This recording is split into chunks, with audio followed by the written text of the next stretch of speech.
Okay, as the COVID-19 lockdown is reduced and you start to come back to work, what you'll need to do is, as you come back into 19 and 23's technical lines, you'll have to follow instructions for what to do in the building, and that is headed up by 19's SQMS.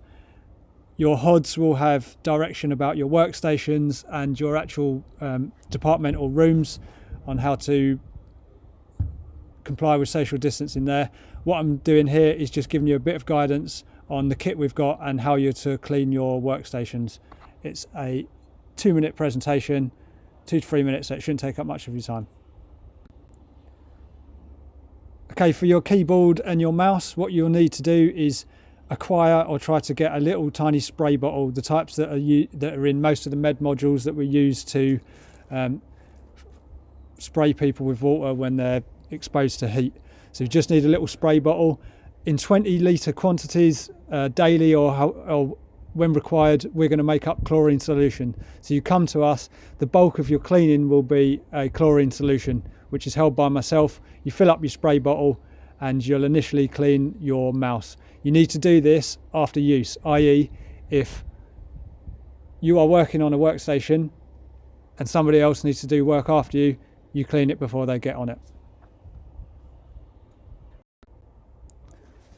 Likewise, door handles and places where you push your hands on doors to open and close them, same sketch, but this will be with a J-cloth. I've got J-cloths. You need to keep them, wash them, sanitize them every day, and then dry them for the next day, because I haven't got an infinite supply.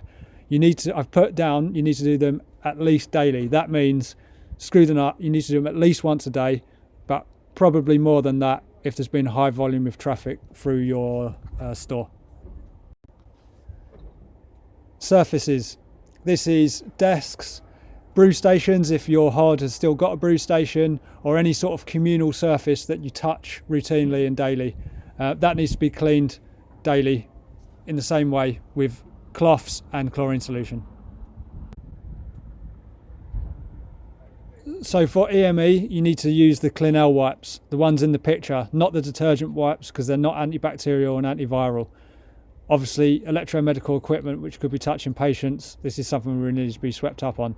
So what I've written is as per 373. That means if you use the kit on exercise or for any other reason, it needs to be cleaned every time you do the 373. If it's on the shelf in your stores, it's every time you touch it to do the 373s, which is in general once a week. Shelving and other equipment, this is probably the stuff that is the least risk as long as you're not actually using the kit. So if you take a tent or a piece of equipment off and it goes back, it needs to be cleaned down with chlorine solution and cloth. Otherwise it can just be done probably weekly.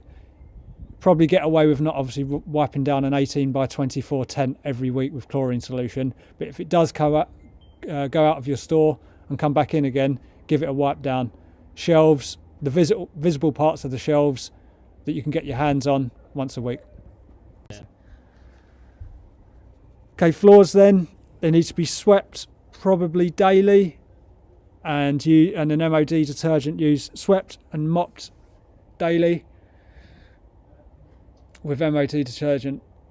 All the kit that you've seen in these pictures, I've got it and I've got enough of it, but we need to not be excessive in the amounts that we use, just be sensible. As with all the solutions that we put in place, it's basic common sense. You generally know if you're doing the right thing or the wrong thing. If you've got any questions about cleaning your lines, come and speak to either myself or Lance Corporal Curtis. He's been putting all this stuff into practice on a tour that he's just come back from, and a lot of the information that I've got here on, can we use chlorine, etc., to clean surfaces, that's gold standard, and that's actually information that he's got the sources to say that this is what we should be doing. So any questions, initially come to me. If you want to know any more, go and speak to Corporal Curtis. Right, thanks for your time, and I'll see you when you're back in the lines.